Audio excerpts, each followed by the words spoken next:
Some of the Taken retained echoes of their former selves, but these were just the nerve twitches of a dead thing.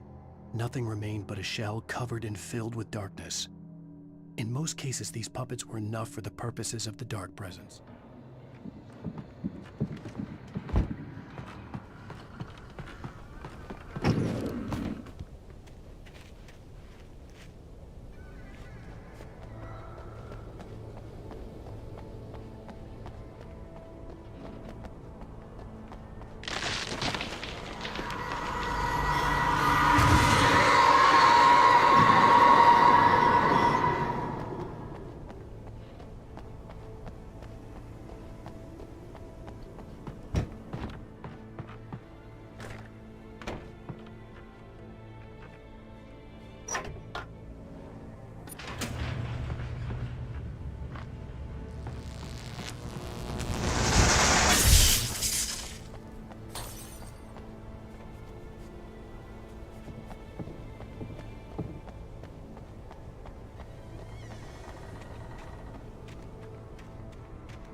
There was no way the flashbang grenades were Standard Power Company equipment.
I stared through the bars of the jail cell. Barry stood behind me, swaying on his feet, looking as ill as I felt. Agent Nightingale stood on the other side of the bars with Sheriff Breaker.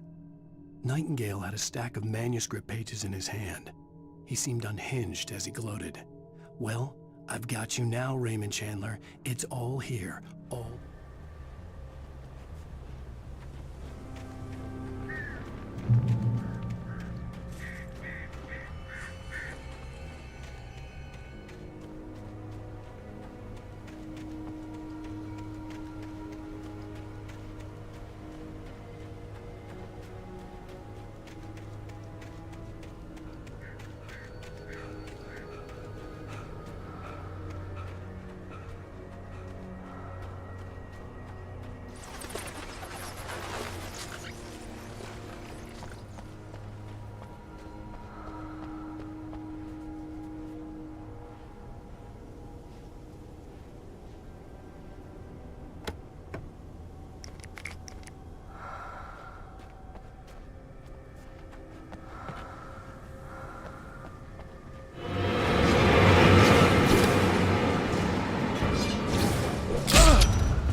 I had no real plan. I was going to give the kidnapper all the manuscript pages I had for Alice. If that wasn't enough, I'd hold him at gunpoint and make him talk.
The dark presence was moving ahead of me in the same direction I was going. A cold feeling settled itself in the pit of my stomach. Was it going for Alice?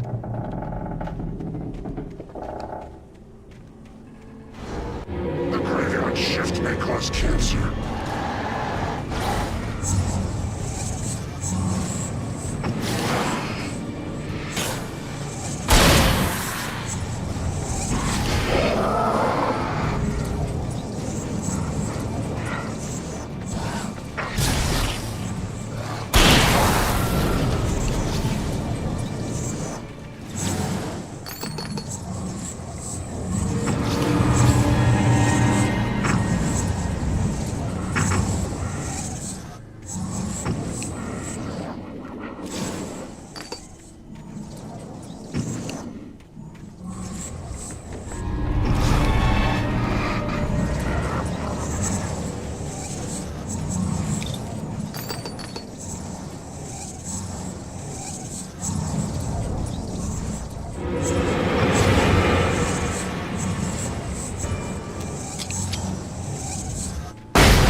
The place was dead, a ghost town.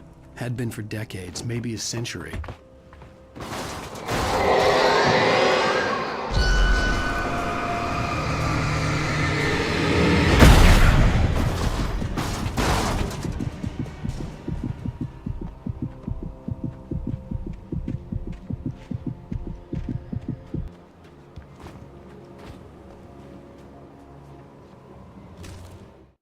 Things were never as simple in real life as in fiction. I had lost count of the times I had wished there'd be a clear reason for my writer's block. Something to fight, something to lash out on. There wasn't. I was filled with doubt. I was nothing like the hero in my books. Alex Casey had gone through his life with single-minded determination, never wavering from his goal. Even now, I was angry at myself, angry at Alice, angry at Barry. I was fumbling and I had no plan.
bit of writing is a struggle. I feel ill. I managed to make my way downstairs. There's a shoebox filled with books and papers by Thomas Zane. It's very hard to focus, but I managed to read some of it. He's a poet, and a good one. He writes of muses and creators summoning fabulous things from a magic lake, using his powers to shape the world of a realm of gods and dreams and demons, dark things that wait for a chance to slip through, wearing the flesh of men as disguise. Zane writes about himself, his girlfriend being taken over by a dark presence, about growing scared of the lake. Zane believes it's a mirror to the gaping void of darkness above, where some Lovecraftian presence lurks. I crawl back upstairs. I'll borrow these things for my story. They ring true. They fit.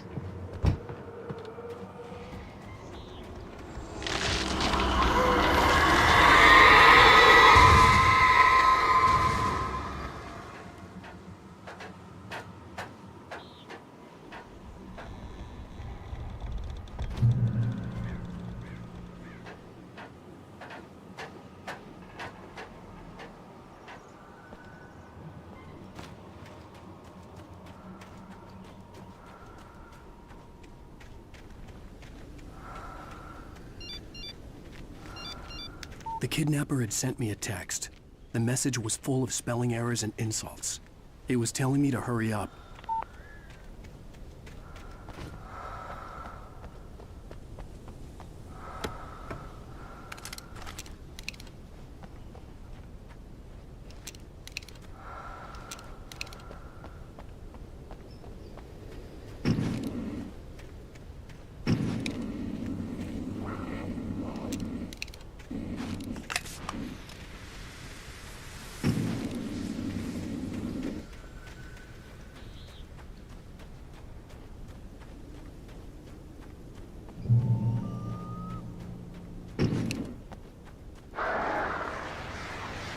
Birds.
Even behind the closed doors and curtains of his grimy room at the Majestic, the local motel, Nightingale could feel the locals' eyes on him, the unrelenting pressure of their judgment. He forced it out of his mind.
have to make my way up this mineshaft in order to go on. Maybe the machinery could help me with that.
Oh, great. Another cable car. Just great.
even behind the closed doors and curtains of his grimy room at the Majestic, the local motel. Nightingale could feel. Maud had checked all of Stucky's rental cabins. There had been no sign of the Wakes. It was dark when he'd found their car parked at the end of the road by Cauldron Lake. It made no sense. They must have taken a wrong turn, but there was no sign of them, and the car had been there for hours already. Frustrated, Mott stood on the rotten ruin of the footbridge that had once led to Diver's Isle before it sank beneath the waves years ago. The boss wouldn't be happy.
could see Cauldron Lake. I thought I could make out the spot where the island and the cabin had been.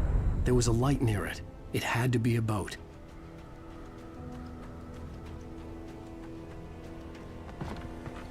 I was close now. I had to get there fast. I tried to hold on to Alice, but her form melted away. I was losing control. Dr. Hartman stood in her place. I wanted to hit him, but my arms were jelly. He smiled. It was a reach. I dreaded what I would find. Wait! Are you? Wait! Hey, I'm here! I'm coming! No! Get away! Sorry! Please, leave! The boss didn't know who he was messing with! I didn't know! I swear, I didn't know! We don't have his wife! We don't know where she is! She's probably drowned! We just said...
Oh my, what a wretched life. I was born on the day that my poor mama died. I was cut from her belly with a Stanley knife. My daddy did a jig with a drunk midwife.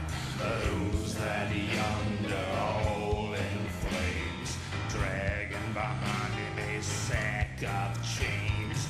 Who's that yonder all in flames? Well, up jumped the devil and he staked his claim on me.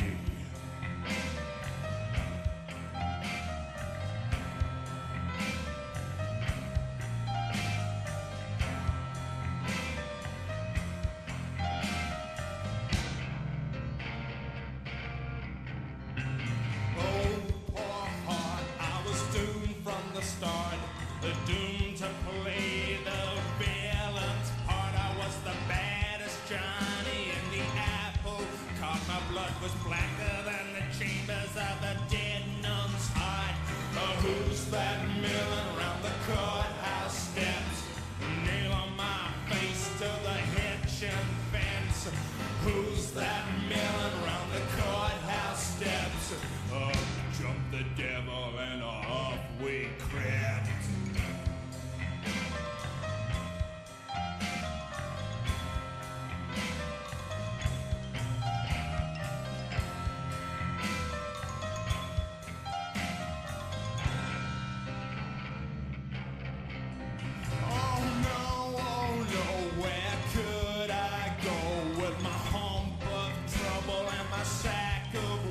To the digs and the deserts of Mexico, where my neck was safer from the lynching rope. Who's that yonder laughing at me like I was the brunt of some hilarity? Who's that yonder laughing at me? Well, up jumped the devil, 1, 2, 3.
Previously on Alan Wake.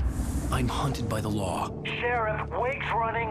I'm giving chase. Are you seriously telling me that Ryder just took out my deputies? A thriller I supposedly wrote is coming true. The genre of the story seems to be shifting. It's turning into a horror story. I was told that Alice had been kidnapped, but that was a lie. We don't have his wife. We don't know where she is. Her purported kidnapper was eaten up by the dark presence before it attacked me.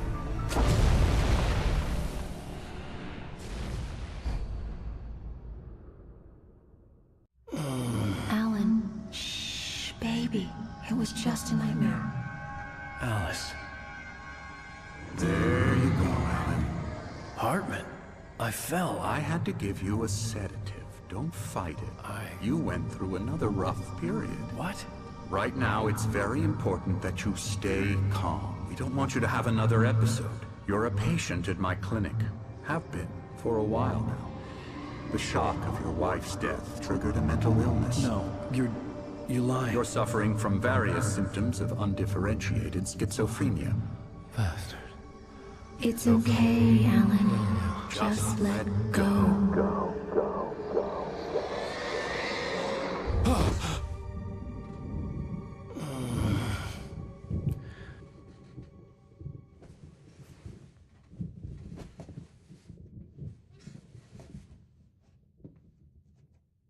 I felt groggy.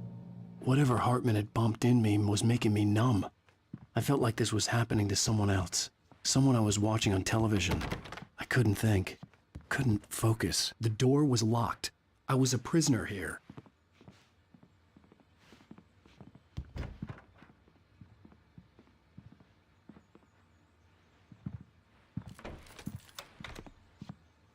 Good evening, Alan. Are we feeling better now? Feeling calm?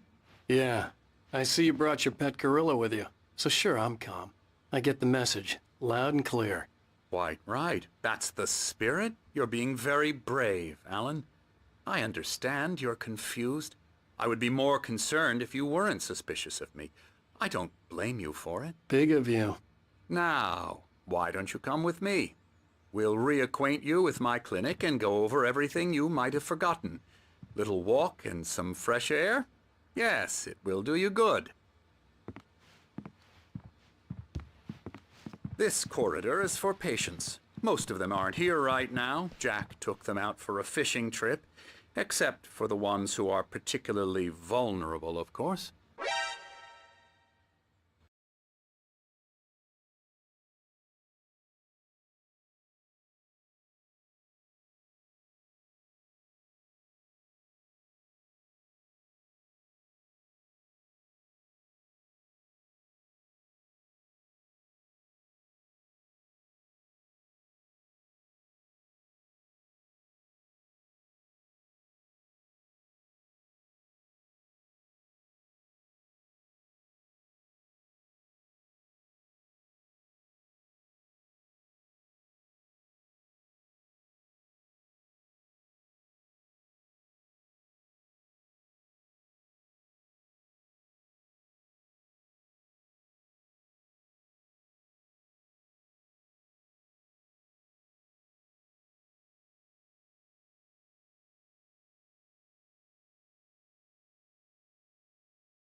Special person out there for you. And if you miss that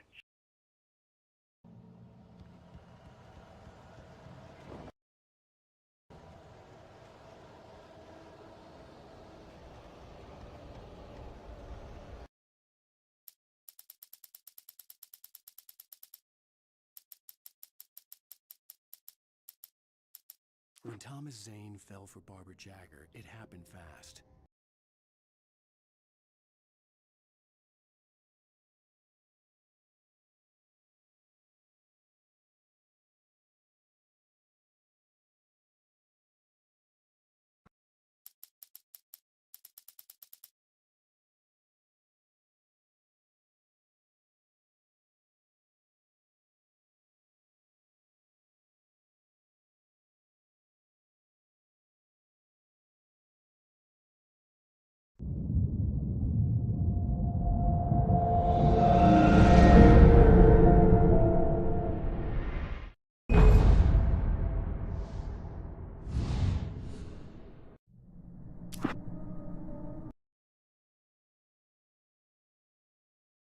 Felt groggy.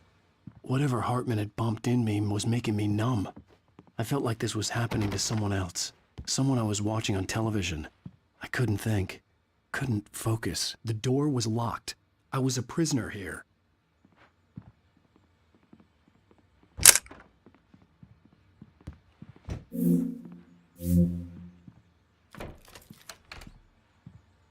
Good evening, Alan. Are we feeling better now? Feeling calm?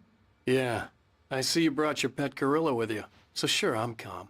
I get the message. Loud and clear. Quite right. That's the spirit. You're being very brave, Alan. I understand you're confused. I would be more concerned if you weren't suspicious of me.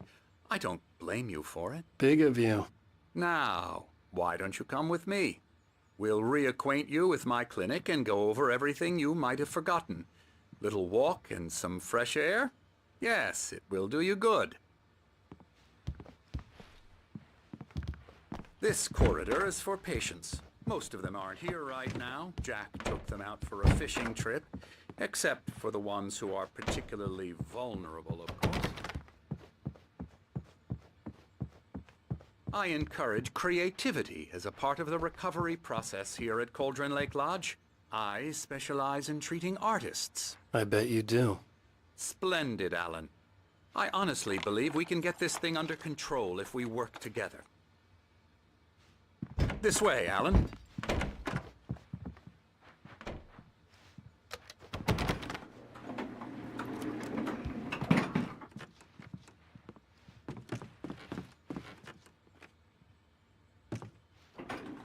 Now, Alan, from past experience with you, I know I need to get right into the heart of the matter as quickly as I can after an episode. So I'm just going to say this. Alice is dead. No. You're in a very vulnerable state until you understand and accept this. Alice drowned, and you couldn't face that. You're suffering from hallucinations, paranoid delusions, unusual thinking, an obsession about light and darkness, a feeling that everything revolves around you, your thoughts and dreams. Your mind has constructed an elaborate fantasy scenario in which your writings are affecting reality. She has been kidnapped, and supernatural forces of darkness are trying to stop you. We go this way, Alan. I wasn't ready for another shot, so I went along with it. He had to be lying. But under the influence of the drug he had given me, I had to fight not to believe his words. It's all in your head. You've been making it up. Apart from the tragic accident with your wife, no one has been killed. Your delusions are just a manifestation of your subconscious mind trying to protect you from the too painful truth. Unless we fight the fantasy, it will return. I know the instinct is to resist me, but think about it. Doesn't this make far more sense than the insane supernatural conspiracy you have concocted in your mind? You're a skeptic by nature, Alan. We both know this. Everything can be explained logically.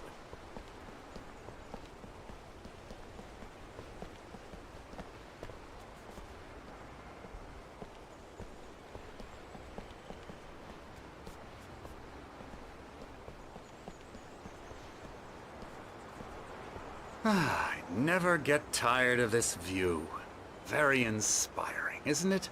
Cauldron Lake spread below us. I could see Mirror Peak on the other side of the lake.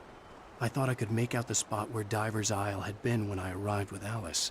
Now there was nothing but waves. It seems there's a storm coming. Funny, I don't recall there being a mention of that in the weather forecast. Well, no matter. This way. Follow me. Alan, what I'm telling you is good news. Right now, we're in control. Every time you have a relapse, it gets more and more difficult to resurface from the dark depths of your imagination. Not surprising, considering your profession. Imagination is what you work with. After all your nightmares, this should come as an immense relief to you. If it doesn't, why is that? Because I'm lying? Or because you don't want to admit that you're not well? It's very natural for you to think of me as your enemy. It's part of the illness. I let him talk. After all, Hartman I'm the one obviously trying loved to his bring own you voice. out of the world His you've words echoed constructed for madly yourself. inside my head. But I can't I dug do my it nails by into the myself. palms of my hands to stay You focused. need to work with me. Once you accept that, we can begin the journey towards your recovery. Come along. Let's go inside.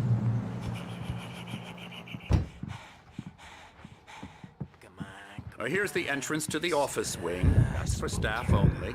You were impressed by my trophies when you first arrived here. I do love to hunt. The great outdoors, man versus nature. It's wonderful stuff. Pretty damn wonderful, yeah.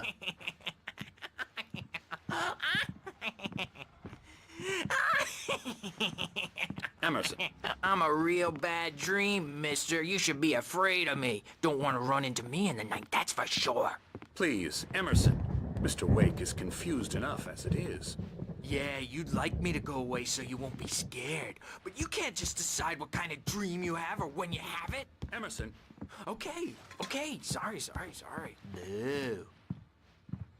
La la la la la la la la la la la la la la Elbow strike. la la Oh, yeah. la la la la I'll get him. Come, Alan. This way.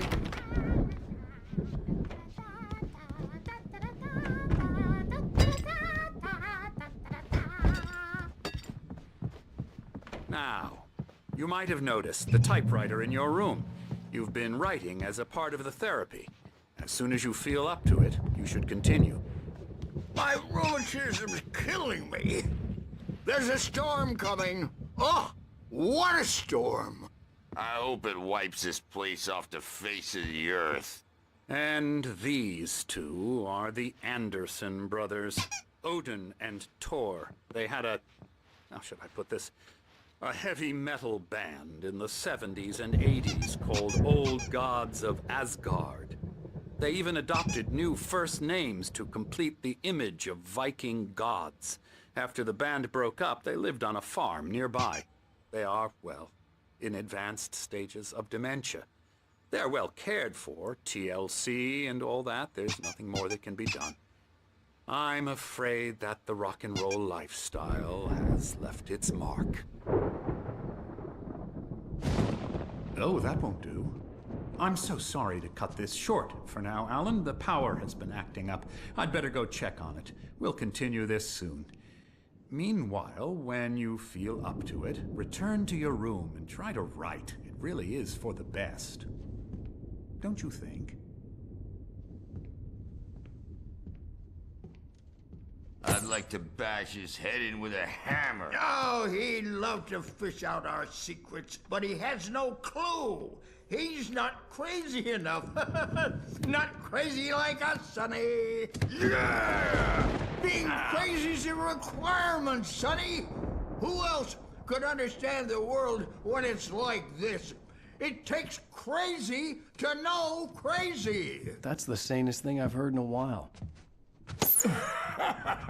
Zane! You're all right, Tom. Hey, we like him, don't we, bro? He's got to go to the farm. The Anderson Farm. Valhalla! We wrote it all down, lest we'd forget. A crash course. All you need to know to get your head right. You need to find the message. Here, Sonny, here's something for you. Gave me a rash, but I kept it safe from these bastards. My head was clearing up, or according to Hartman, I was sinking back into the fantasy. I was convinced he was lying to me about everything. Crazy or not, The Andersons made more sense. Tom, you got any booze on you? I'm a bad dream. Good thing he's not overreacting or anything.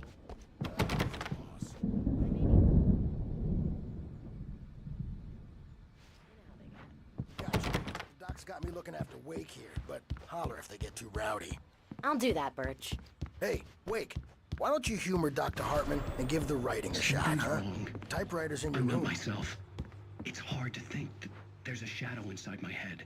I can only focus on writing. Everything else is a blur. I'm trapped in this cabin. Have been for days, but it's always dark outside. My editor is real. I saw her again. She's not human. It's not human. A dark presence is wearing the old woman's face. She was covered in clinging shadows. There's a hole in her chest where her heart should be. I think I've made a horrible mistake. I don't think I'm any closer to saving Alice. It's been lying to me, using me to get the story it wants, and the story will come true.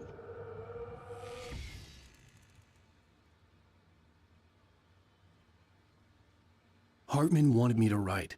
I knew I couldn't, but I figured I should just play along for now. It was the only thing I could do with Nurse Birch watching me like a hawk.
You can get to your room by those stairs, Wake.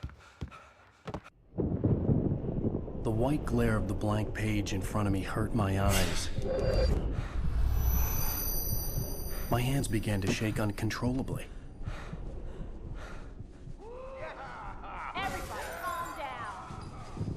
Put that down. Bert, I need help. Hey, Wake, you stay here. I'm gonna go see what's up. You just keep doing what you're doing. Be cool, okay?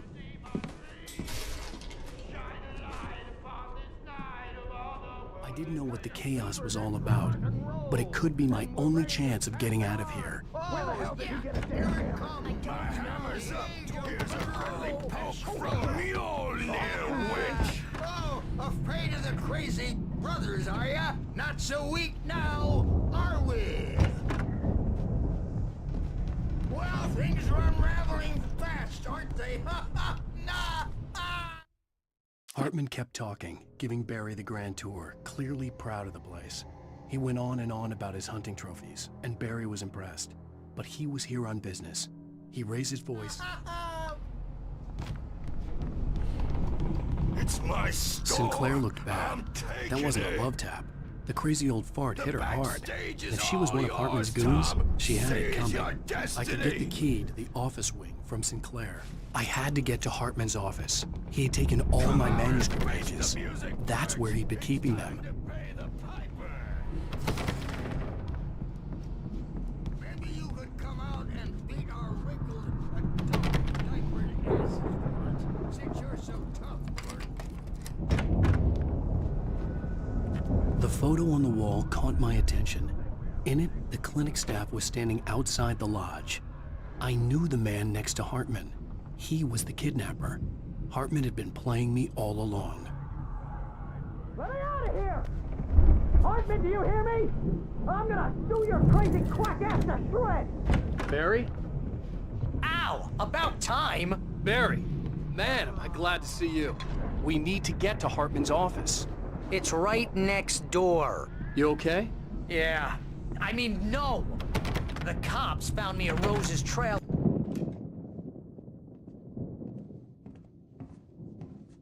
These were all the pages I had on me. And more.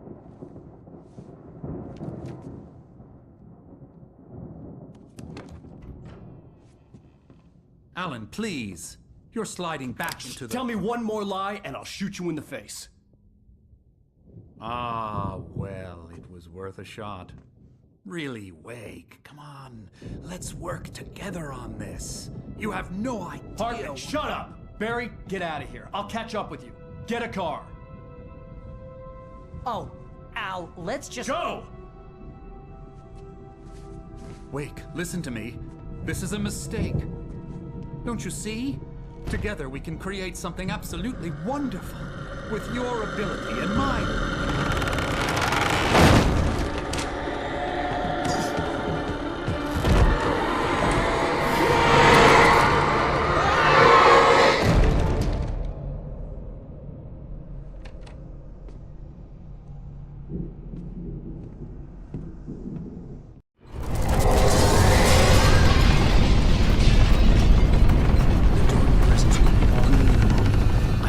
Find a way out.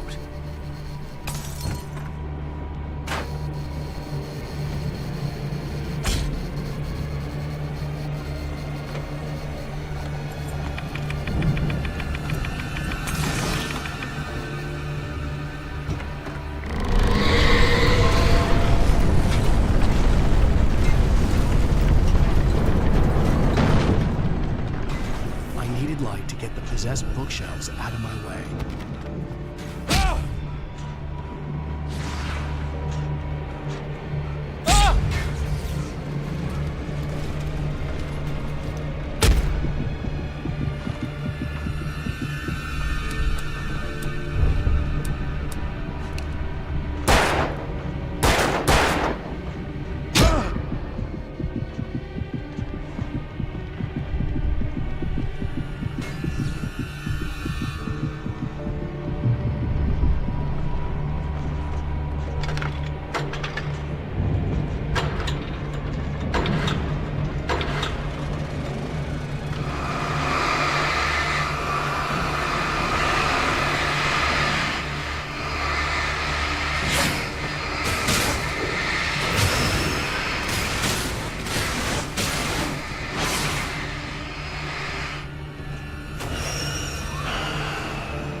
Hartman knew he was no creator. He had no ambitions on that front. And he certainly didn't want to end up like every artist he had worked with here, damaged in ways that were hard to describe, or worse. It was enough for Hartman to maintain creative control and provide direction, to be a producer. That was what most of these people were in need of anyway. Of course, suitable subjects were few and far in between.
on! We gotta get going!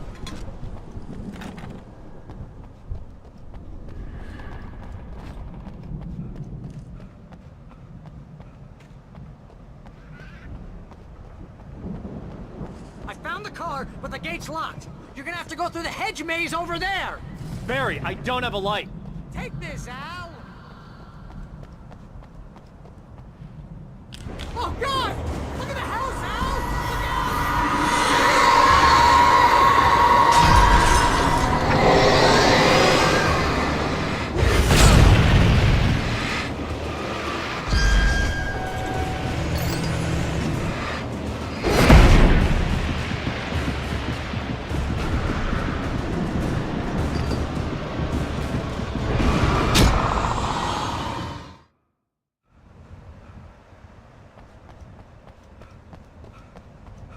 I found the car, but the gate's locked. You're gonna have to go through the hedge maze over there! Barry, I don't have a light. Take this, Al! Oh, God! Look at the house, Al!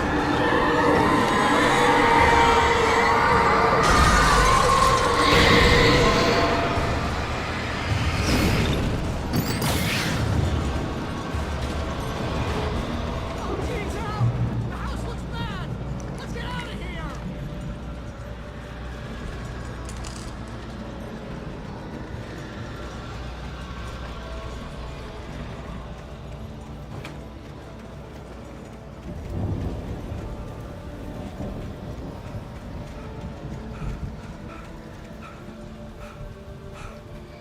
Hurry up!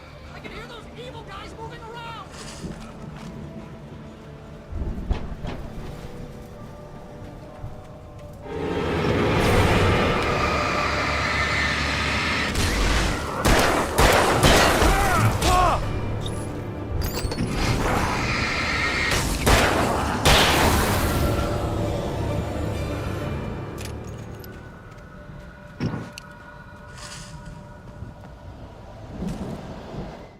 I stared at the Viking paraphernalia that littered the area, surrounding an unlikely centerpiece. A full-size stage complete with an impressive sound system with all the trimmings, including a dragon. It took a special kind of crazy to build something like this in a remote field. When the sky split open with a deafening boom and the music started blasting, it felt strangely appropriate.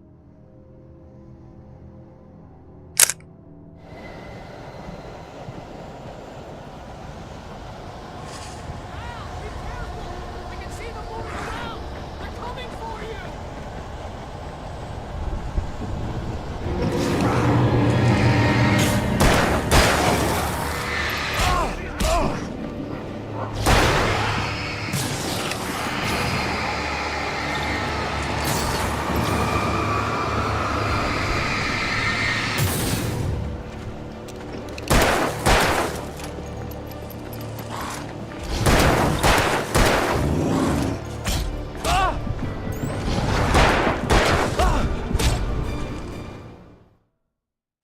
The house looks bad! Let's get out of here!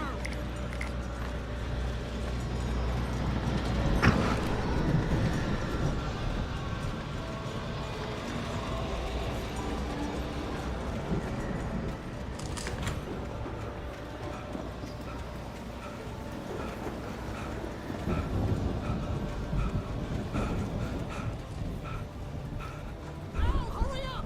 I can hear those evil guys moving around!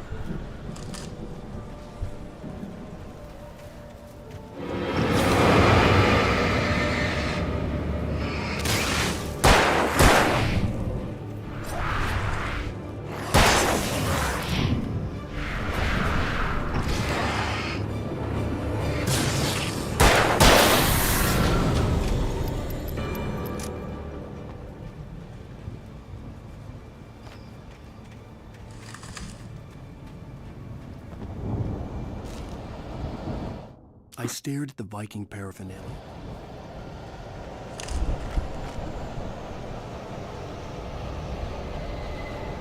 Al, be careful! I can see them moving around!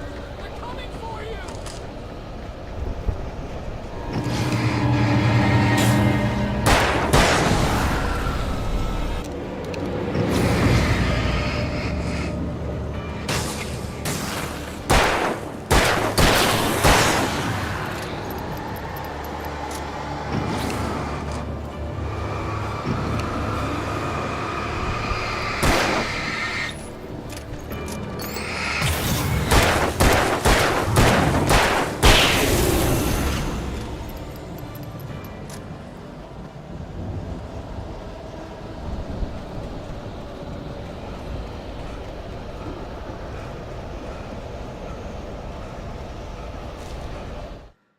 Hartman hurried down the corridor. He had disliked leaving Wake when he was surely at his most susceptible to therapy. But this was not an ordinary storm. Wake had been writing, and he had woken something up in the depths of the lake. Now, it was coming for him. Hartman had naturally prepared for a situation like this. The idiot brothers would keep Wake distracted while Hartman double-checked everything, just to be sure.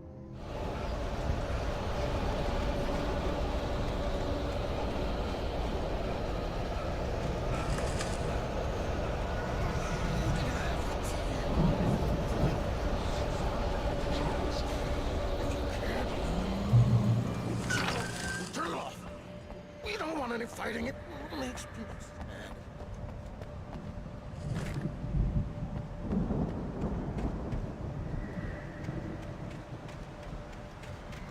You get 2 pills in the morning, and then you'll be nice and calm all day. You get 3 pills in the evening, and then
the channel.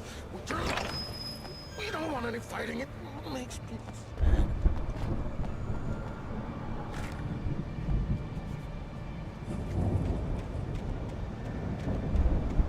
You get 2 pills in the morning, and then you'll be nice and calm all day long. You get 3 pills in the evening, and then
Mott knew that Wake was smarter than him. Wake had more money, a beautiful wife, everything. And Hartman said Wake was important. That made him better than Mott. But Mott was calling the shots now. He'd expected Wake to whimper and grovel, but instead, he seemed willing to fight. Mott knew he'd gotten under Wake's skin.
For the moment, Barry was just glad he had survived the fall.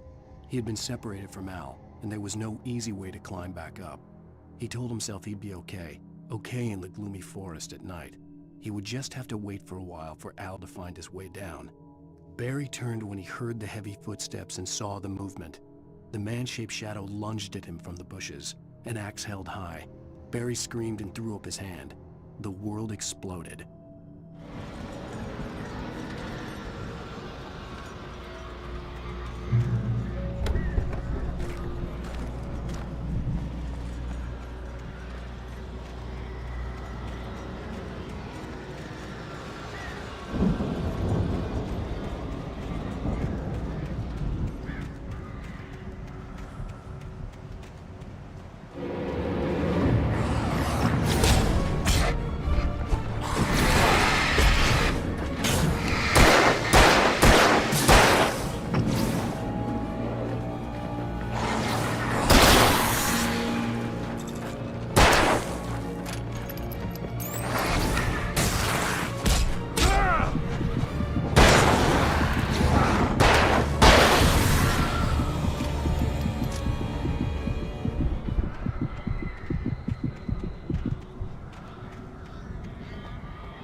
Hartman watched as Wake's features slackened. The man was bullheaded, no doubt. Even lying on the bed, he'd almost broken Hartman's nose the second time. But with a little time, he could break Wake down, give him proper direction. Wake was easily the most promising subject he had had. Well, since Tom, really. "Sleep well, Alan," Hartman whispered with his...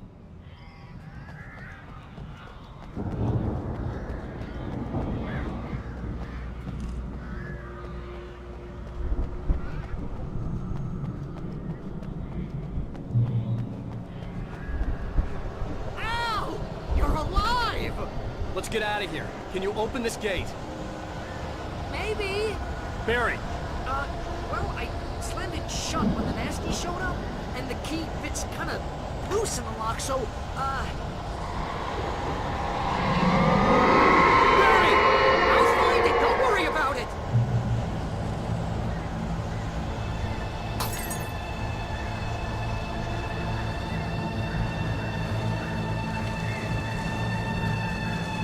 Hurry up, Barry!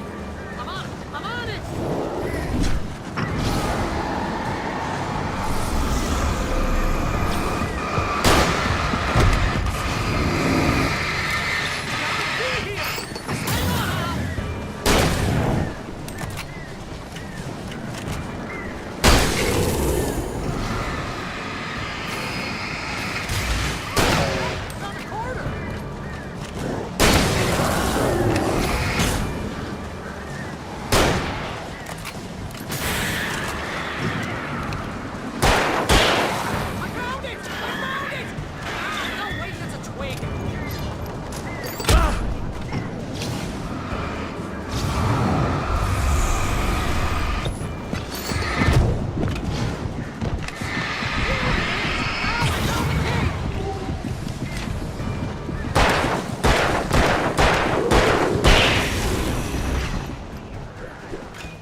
message for the nearest "You're now leaving Bright Falls. Come back soon" sign. We're going to the Anderson farm. I knew you were gonna say something like that. You know what? You owe me big time for this. When this is through, if we make it, I don't care what anybody says, I'm done with darkness. You're gonna buy me a tanning bed as a gift, and I'm gonna live in it.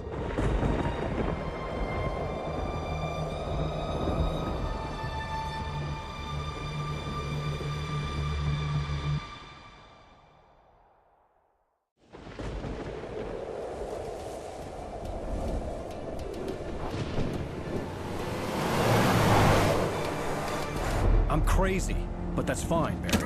Oh, you got that right, Al. You're barking mad. You are by far the craziest... But maybe that's inevitable when you deal with crazy stuff like this. It helps. This is happening, Barry. Alice, they never had Alice. She's trapped in the darkness at the bottom of the lake, but she's not dead. Al, how can you know that? I know, Barry. I can... Al, No, listen. I can bring her back. I can find her. There's something special about this place. The lake, it does something to the works of art created here. It makes them come true.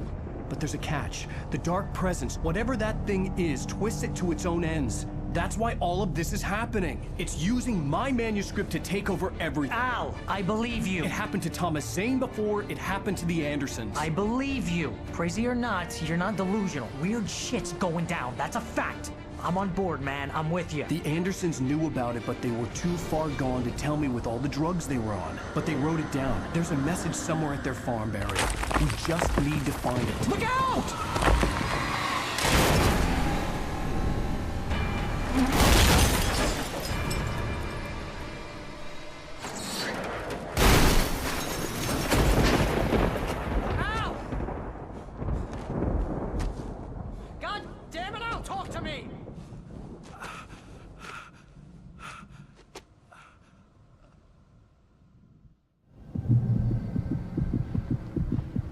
I had lost my gun in the crash. Barry was nowhere to be seen. Barry! Barry! Oh, man, you're okay! Jeez, it's good to hear your voice! I was trying to get out of the car, but the ground gave way. Man, what a drop! Don't worry, your cutout is fine. Forget that! Are you okay? I hit some bushes, didn't get a scratch. There's no way you can climb down, though. It's like a sheer wall. Huh? Al! There's something moving down here! Barry, it's a Taken! Use a flare, Barry! Yeah! Barry, are you alright? I'm good, Al! I'm great! Guess you never messed with anyone from New York City before, huh? You're gonna have to find your way around to the farm, Al! I'll be waiting! Barry, just wait for me, okay? Al! I'm not staying here! It's suicide! I'm going to the farm! I'm gonna go ahead and secure the area! You can catch up! Don't worry about it! I'm on the case! Now he's Rambo. This would turn into a disaster if I didn't catch up with Barry.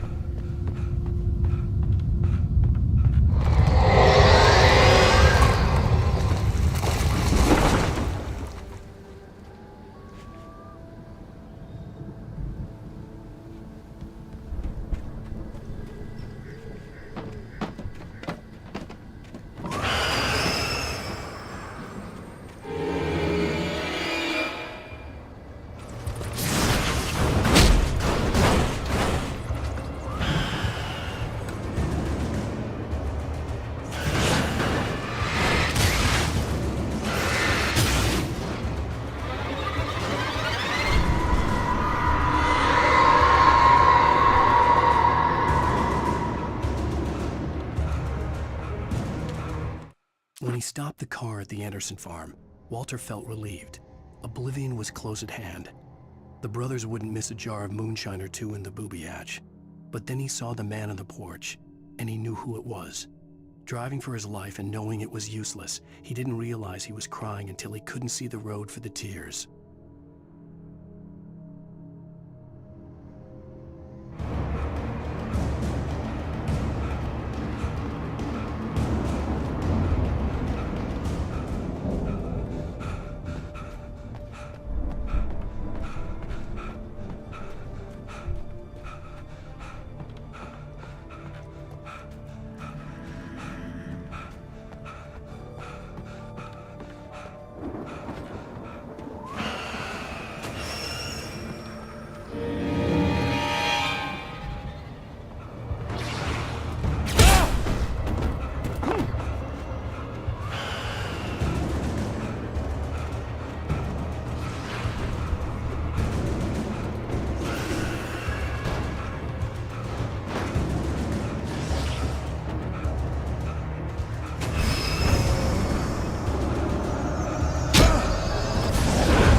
over the gate. I needed a light to destroy them to get through.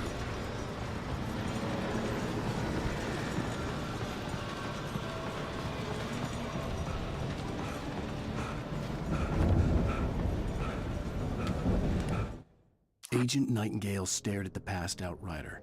The man was sleeping off one hell of a night. Nightingale felt a stab of envy at Wake's oblivion, but he had a job to do. He put the gun to Wake's head and almost became...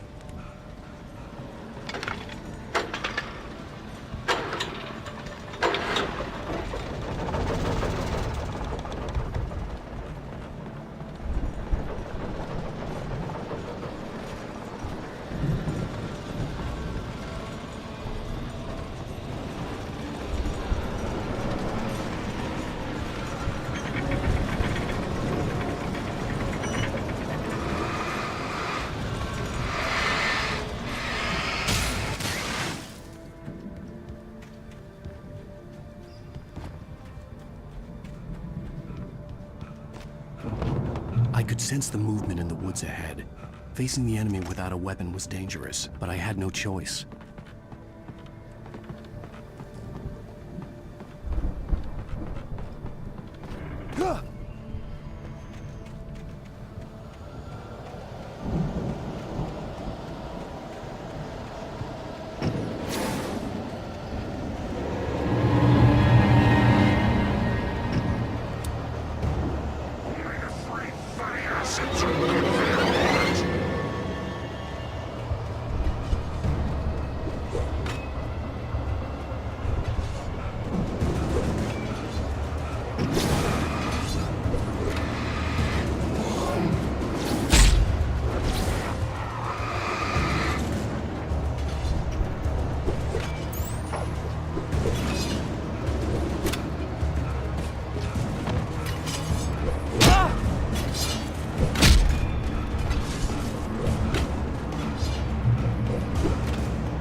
Was driving away from the farm, headed in the same general direction as I was.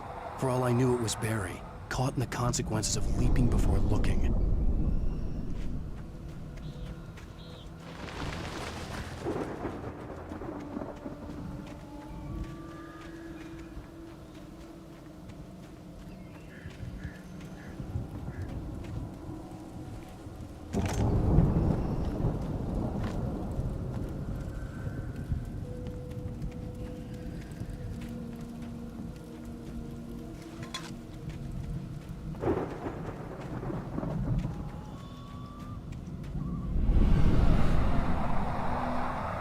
The car was heading for the cabin up ahead. It wasn't far. If it was Barry, I would see the damage soon.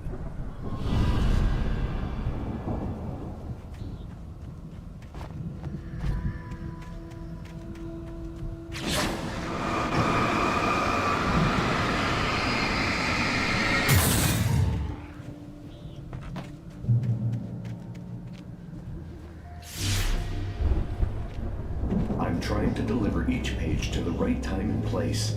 I'm trying to show you how the story goes. I had seen glimpses of the light before. I had seen it in my dream. It was a strange spaceman or a diver in a bulky suit. He was the one who'd been placing the pages on my path.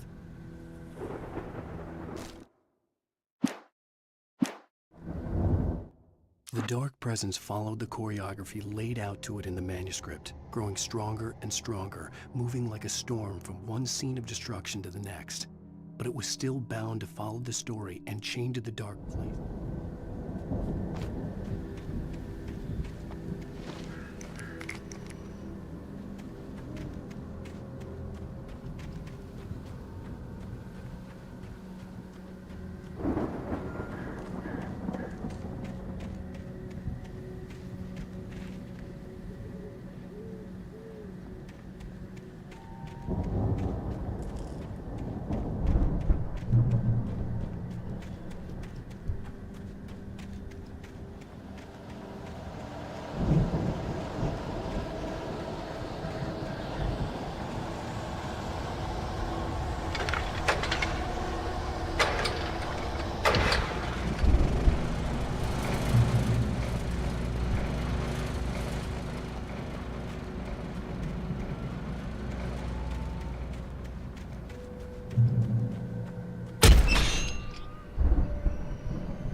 The storm raged on as the Anderson brothers walked unsteadily away from the clinic with the other patients in tow, knowing that this time they wouldn't return.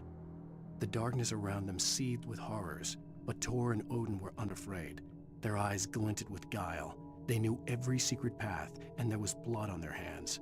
They had fought these shades before.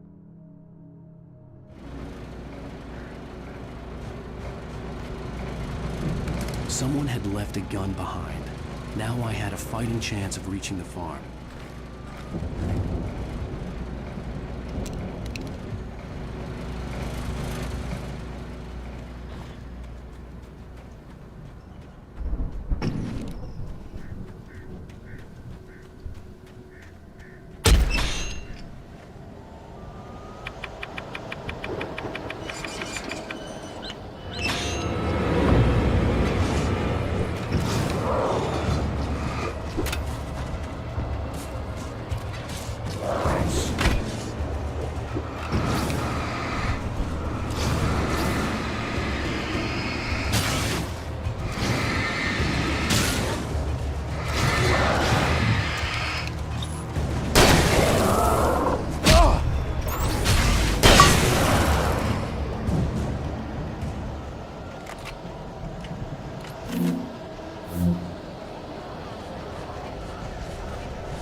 See the car, but there was no sight of the driver.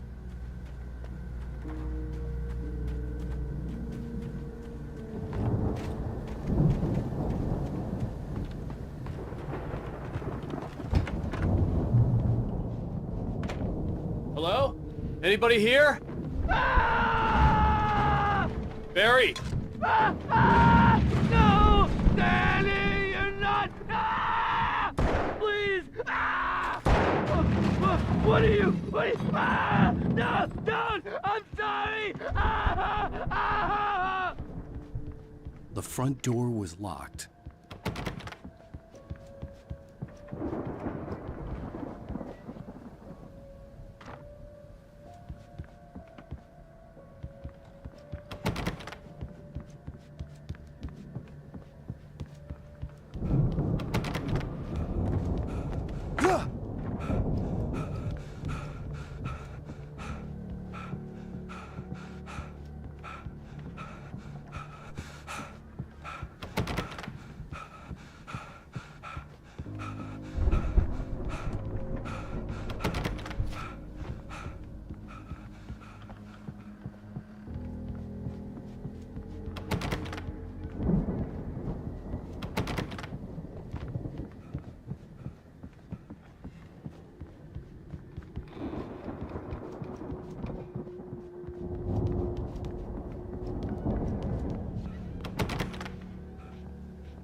I know you.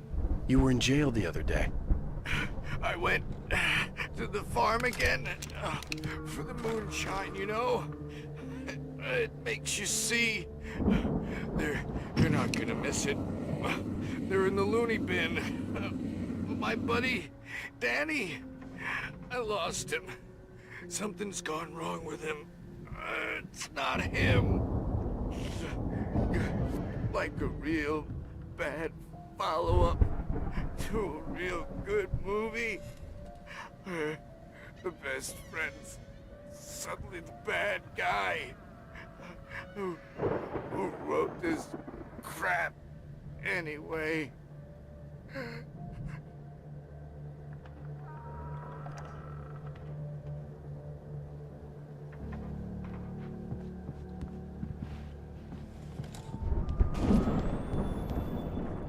run through every possible course in my head.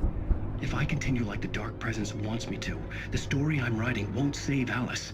It's a horror story, and it's going to kill her, and me, and everybody in this town. No one will survive.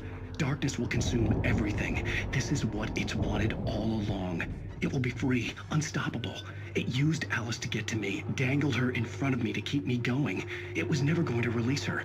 I'm going to change this. I'll escape. I've written myself into the story. I'm now the protagonist. This feels like a terrible risk, but it's the only way to save Alice. I'll be bound by the events of the story just as much as anyone else who's been woven into it. The story must stay true for this to work. There have to be victims along the way, near escapes, cliffhangers. In a horror story, it can't be certain that the hero will succeed or even survive. He almost has to die. I'll write my own escape into the story next. I need help. Zane's going to be the one who'll help me. I'll make it happen.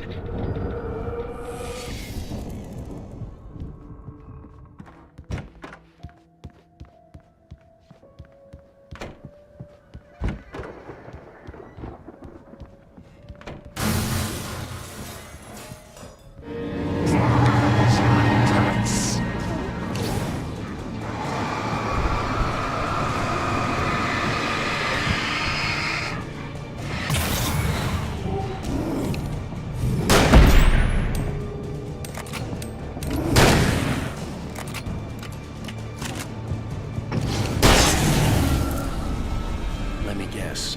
Danny, huh?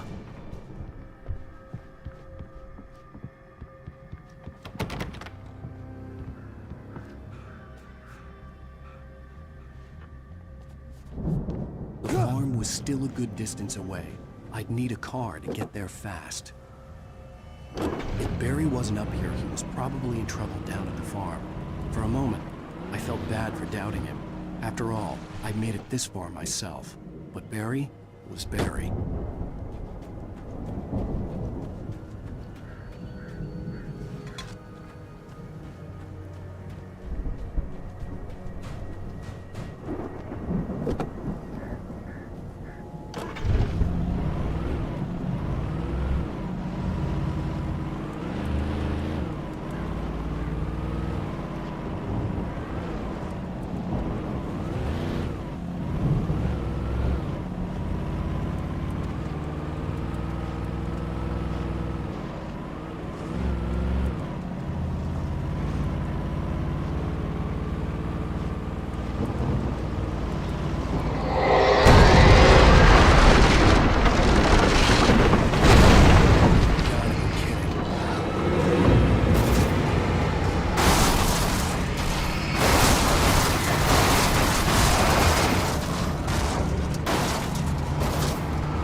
Stay away from my door!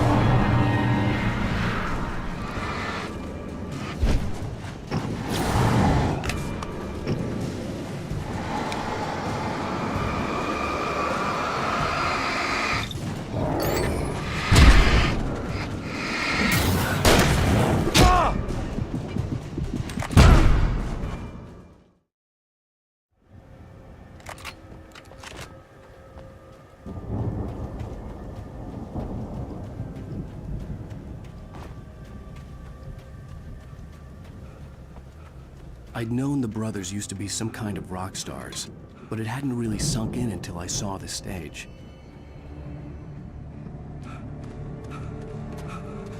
Ow! Run! Incoming! There's too many of them!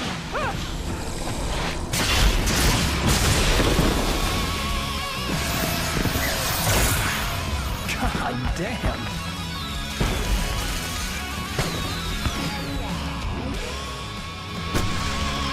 I'm so glad you decided to go it alone, Mr. Bronson. Shut up and shoot! Ow! We have to fight them all! I can set off more of the fireworks from here and help you out! Hey, Al! Did you notice there's a lot of ammo and stuff around? Stop! Al! Hold on! I'm trying to get the stage lights on!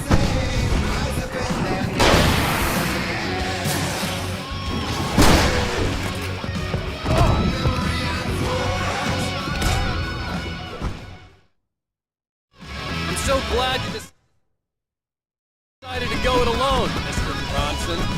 Shut up and shoot! Ow! We have to fight them all! I can set off more of the fireworks from here and help you out! Hey, Al! Did you notice there's a lot of ammo and stuff around? This place is stocked! Al! Hold on! I'll try to get the stage lights on!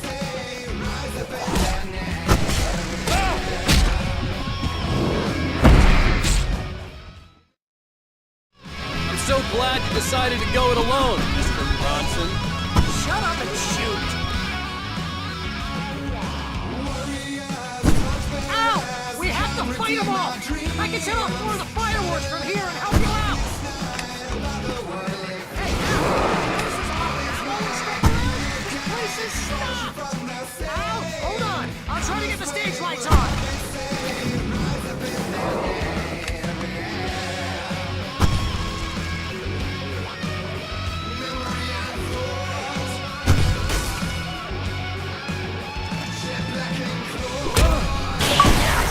Here we go! Harry Wheeler to the rescue!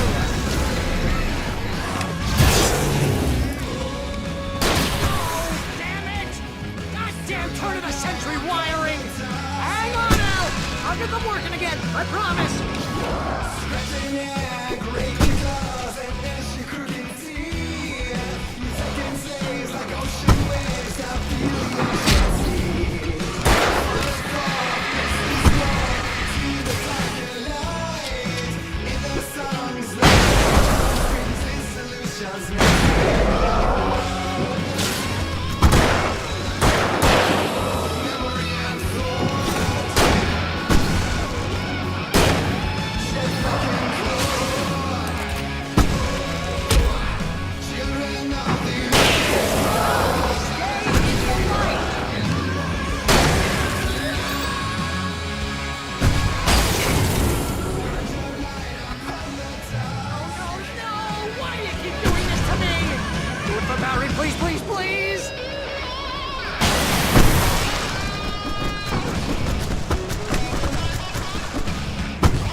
point of my life? Really?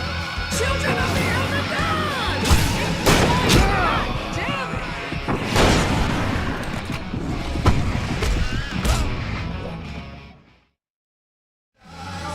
No! Why do you keep doing this to me? Do it for Barry, please, please, please!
keep doing this to me? Do it for Barry, please, please, please!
Bright Falls, rock and roll capital of America. Hey, Al! This way to the farm!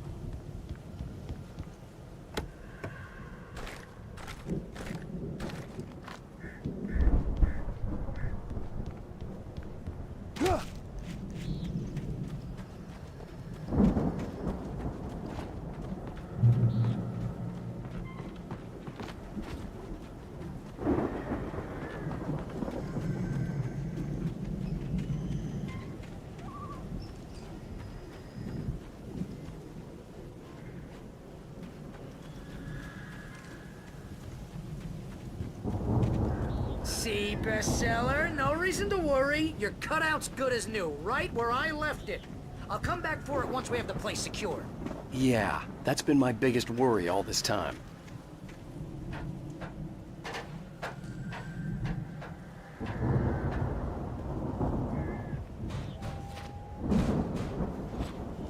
Hey, I think Alan Wake here has something to say. What's that, Al? Ooh, I'm Alan Wake. I'm always right about everything. And if I don't get my way, I'll sulk all day long. I'm always intense and moody. It makes me very attractive and mysterious. Right now, I'm just standing here because I need my best friend Barry to carry me. But that's okay. I can just take him for granted. I think I see what you did there. Yeah, it was pretty good. You want me to do my imitation of Barry Wheeler? No? Thought so.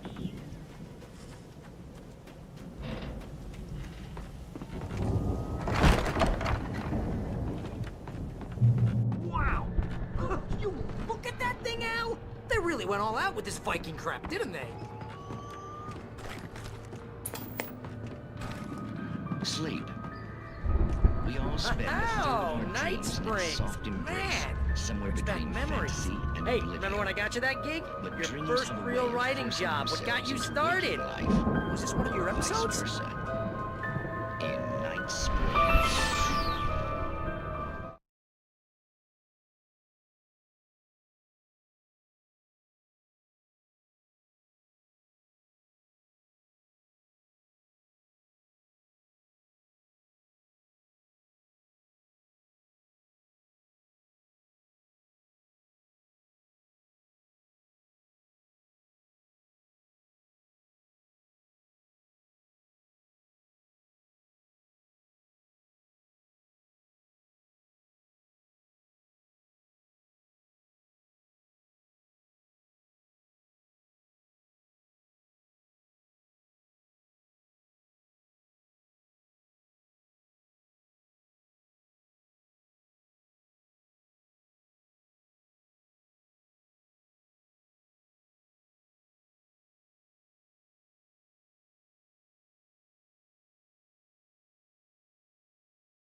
tonight's episode. The Dream of Dreams. That's by someone else. We join Mr. Jones as he explores the endless dreamscape, only to be brought to a sudden stop by a decidedly mundane situation. A long line of people. Hey, Jones, right? Listen, we're gonna have to wait until His Highness over there is good and ready. Oh, wow. Who's that? You don't know him? What are you, new? He's the guy dreaming us. Well, not just us. He dreams everything. All of this. But wait, no. I'm the one who's dreaming. I'm asleep. Isn't this my dream? Oh, yeah. Sure. Get real, pal. You're just another dream. I'm a dream. You're a dream. The weirdo in the diving suit is a dream. And the girl made of smiles and sunshine is definitely a dream. But I'm pretty sure I'm dreaming this. Well, maybe you're a really confused dream. What am I, a shrink? All I know is I'm going with the smart guys. And they say that's the guy doing the dreaming. Right there. I don't know what that means. It means we keep him happy. No sudden falls. We make sure he has his clothes on when he goes out in public. No chases where the monster is nipping at his heels and he runs like crazy, but his legs don't seem to get him anywhere. None of that. Because if he wakes up in a cold sweat... Yeah, precisely. So we wait till he wants to move on. Keep things nice and calm. Hey, something's happening here. Yeah? What's that? What? Can't you hear that? Oh, God help us, it's an alarm clock. Oh, it's you, isn't it? Please, man, I got a wife and kids. Please don't wake.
Deputy Mulligan tuned Thornton's chatter out.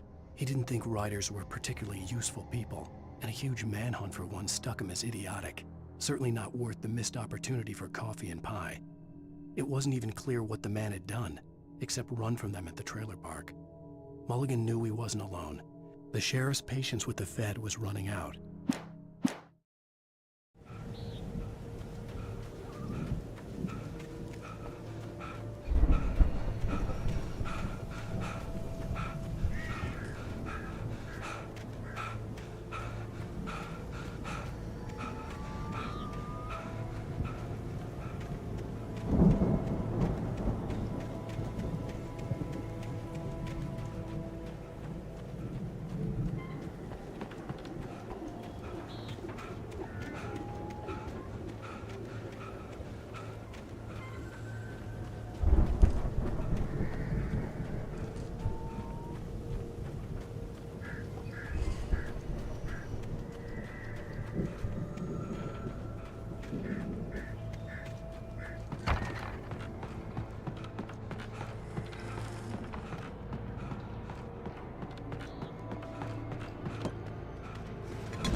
It's 1976. Madness reigns at the Anderson farm.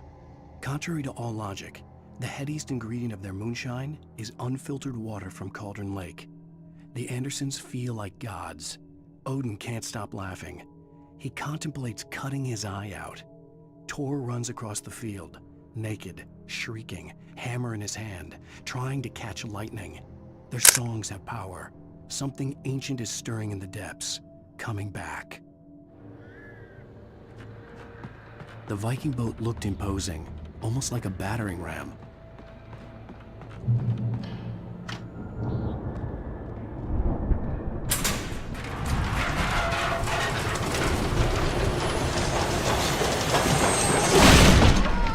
Good going, Al!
geezers had quite a production going on. Ooh, you know what, Al? If we make it through this alive, I'm gonna start representing them. Yep, sell this stuff online, maybe get a reality show going, release a new single. Good luck with that, pal. Hey, you find us a way out of here, okay? I'm gonna take a closer look at this stuff.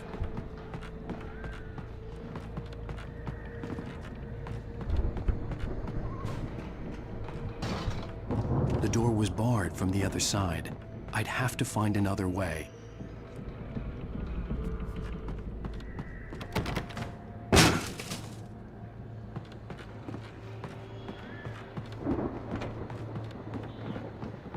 Be careful, Al!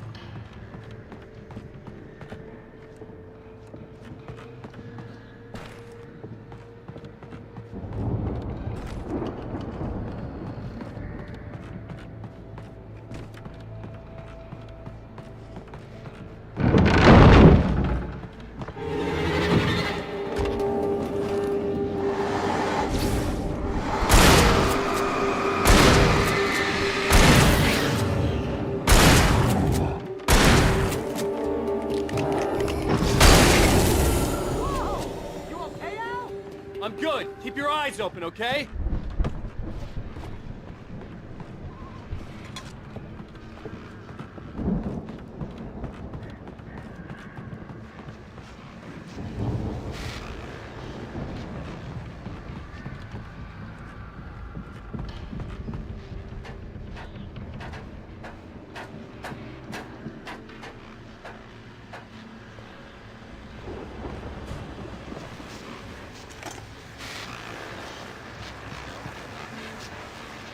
As you regular listeners know, I tend to work through the night, but I'm not the only one. Deputies Mulligan and Thornton are taking a couple of moments off their busy schedule to join me here in the studio. Boys, how busy are you now? Deerfest is almost here, isn't it? I bet that keeps you in business. Pretty busy, yeah. Actually, Pat, we've been real busy with other stuff, which concerns an ongoing investigation. We can't talk about that, Thornton. I wasn't gonna say anything. I was just saying we got, other irons to fry. And how would you compare your workload to last year's? Things have seemed relatively peaceful to me, but people do tend to get a little wild this time of year.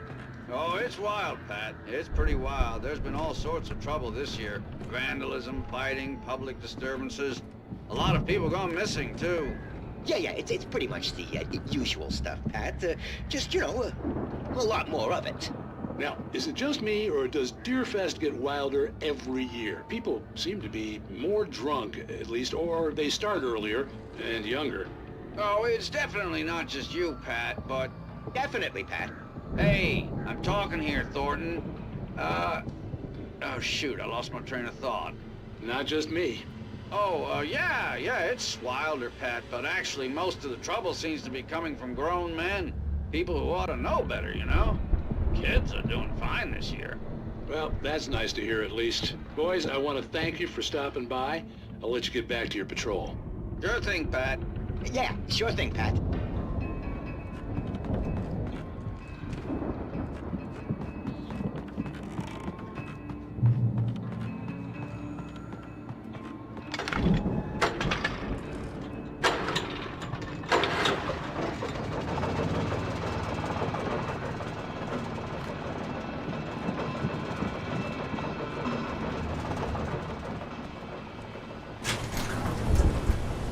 See the building that had to be the Andersons' home on the other side of the field. It wasn't far now. I wasn't worried about trusting the ramblings of two burned-out geriatric wrecks. They had the goods.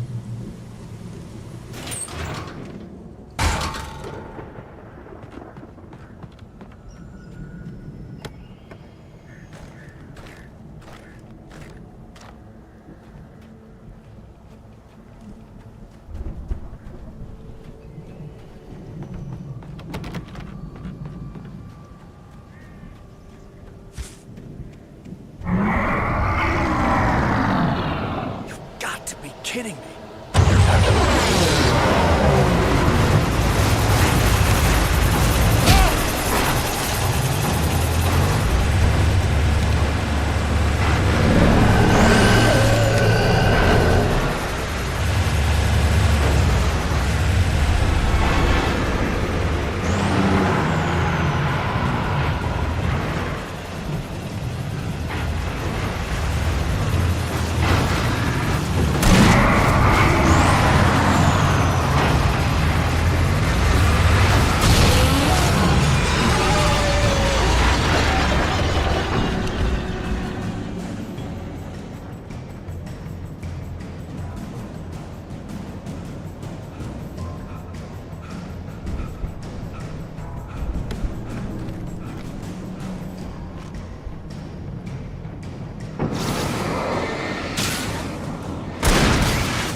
There are 65 billion counterfeit goods in the world.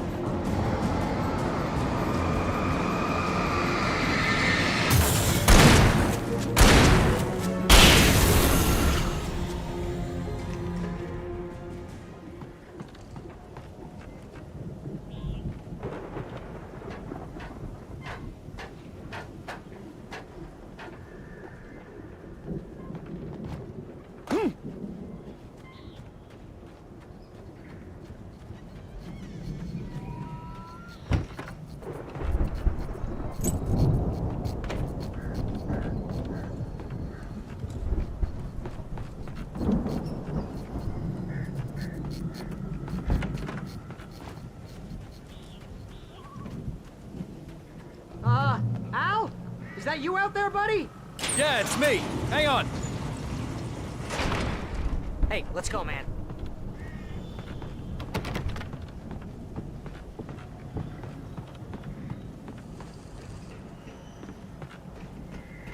We're gonna have to work together to open this gate, Al. It's pretty heavy.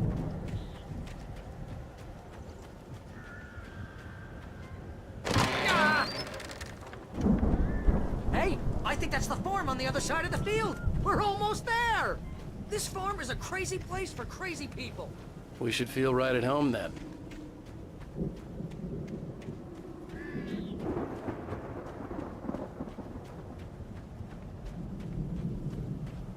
Come on, one more gig. Let's do this thing.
The lights are out. Guess we better check the fuse box.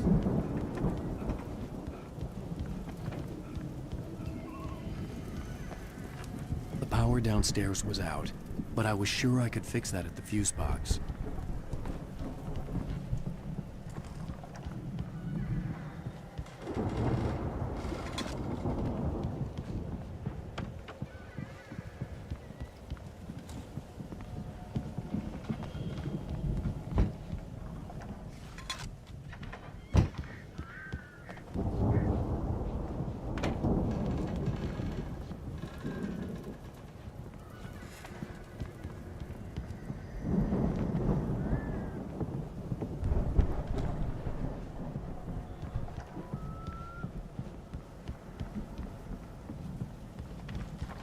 You know, this place looks kind of lived in.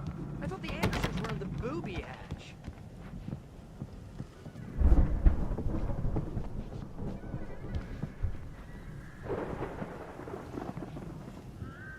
Come on, Al, let's get the lights on, huh?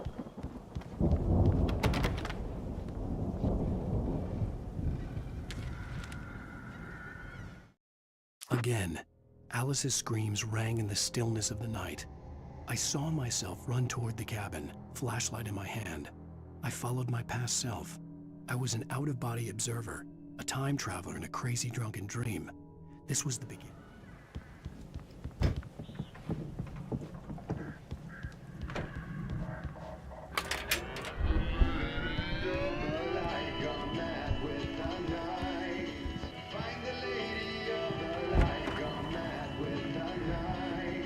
Can you hear that, Al?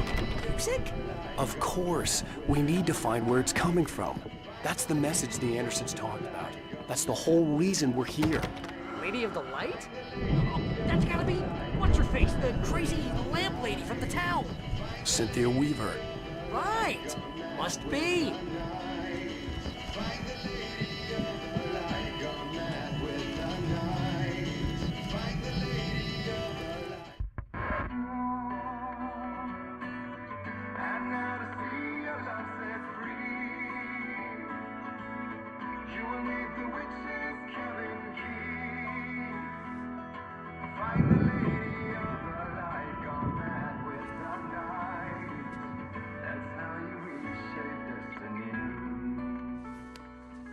Okay. We need to find Cynthia Weaver. We'll stay here for the night and head back to town as soon as it gets light.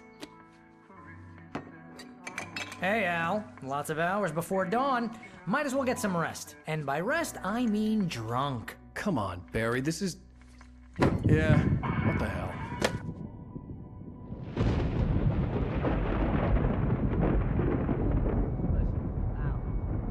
I'm sorry about this. No, seriously, because I know we don't get along, but we're gonna find her, right?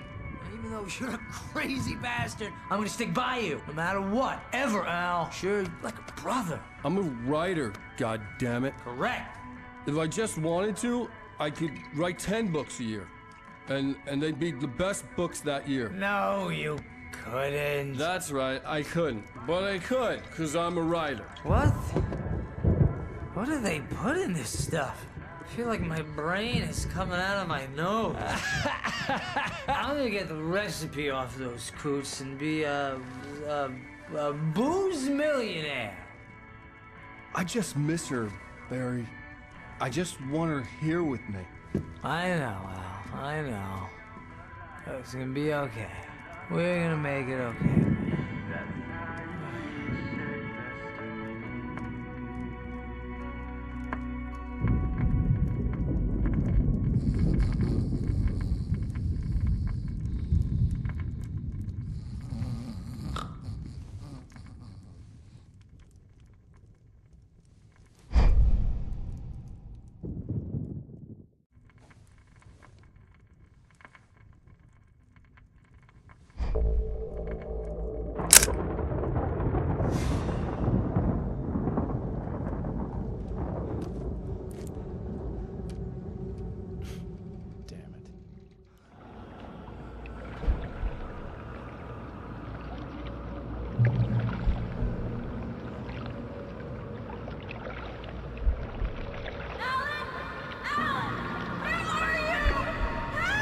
Alice, I'm coming.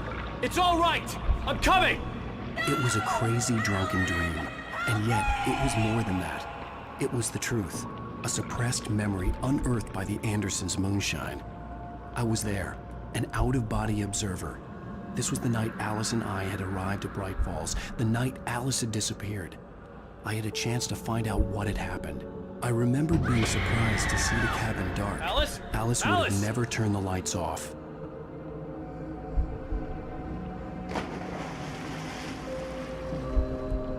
I remembered thinking I caught a glimpse of her form underwater, sinking into the darkness. Beyond this lost memory, there was nothing. I had to follow the footsteps of my past self to find out what had happened that night.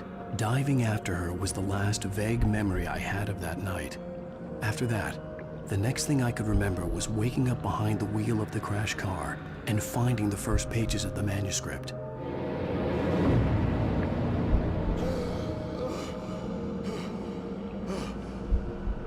I couldn't find her in all that blackness. I must have thought she drowned.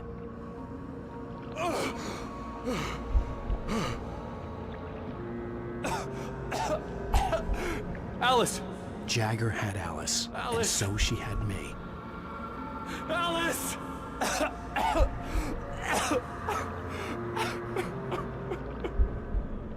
I'd been easy prey.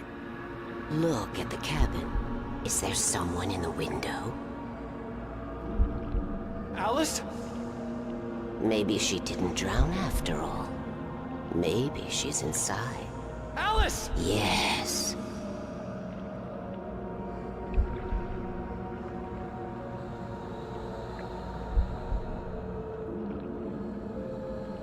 The dark presence had touched me. She had dug her nails into my brain and used me, made me her puppet.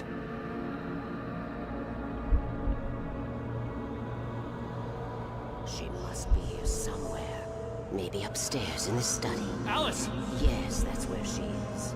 You can apologize. Alice! You'll laugh at the whole thing together and put it Alice? behind you. She's not here. You were foolish to think so.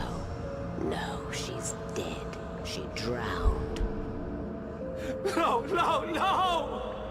It's your fault your wife is dead. You are guilty. All she wanted was to help you right. You killed her. Ah! Oh, hush. There's still hope. Cauldron Lake is a special place. Here, you have the power to change things. She wanted you to write. I will tell you what to do.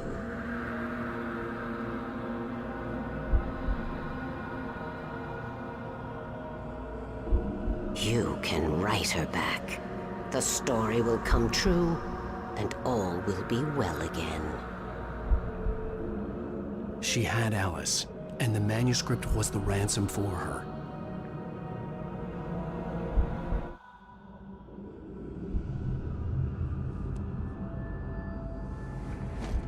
Yes. All right. I'll fix it. I'll bring her back.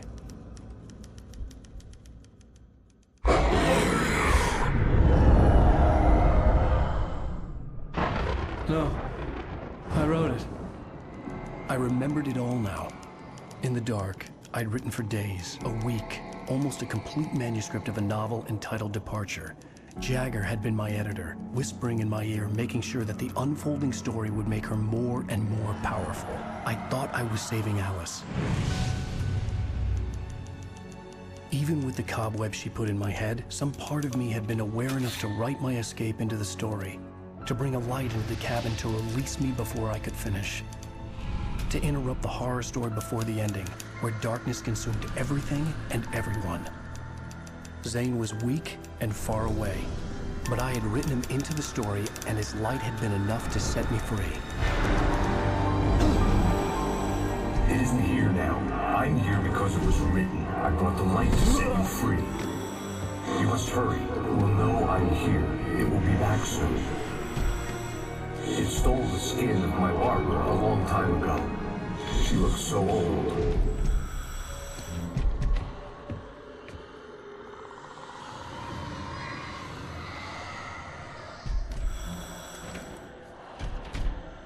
I had woken up, confused and groggy, my mind consumed by darkness and fear. All I could do was to escape.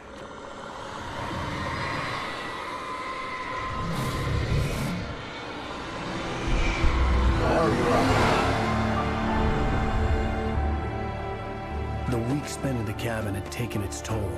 I was barely conscious, and fading fast.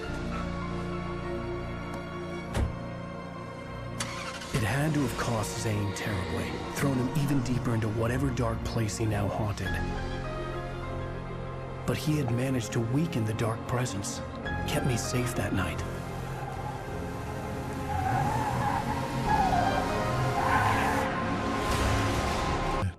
It's my fault. That's right, James Joyce. It's your fault, and you're gonna pay for it.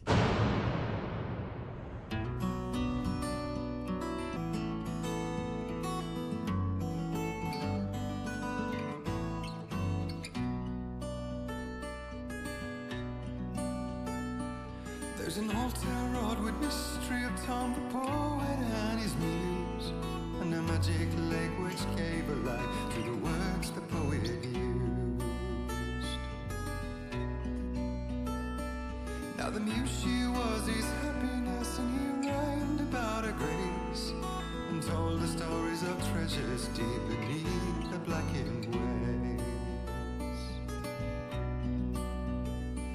Till in the stillness of wonder, still in its misty crown, the moon she went down to the lake, and in the waves she drowned. And now to see your love set free.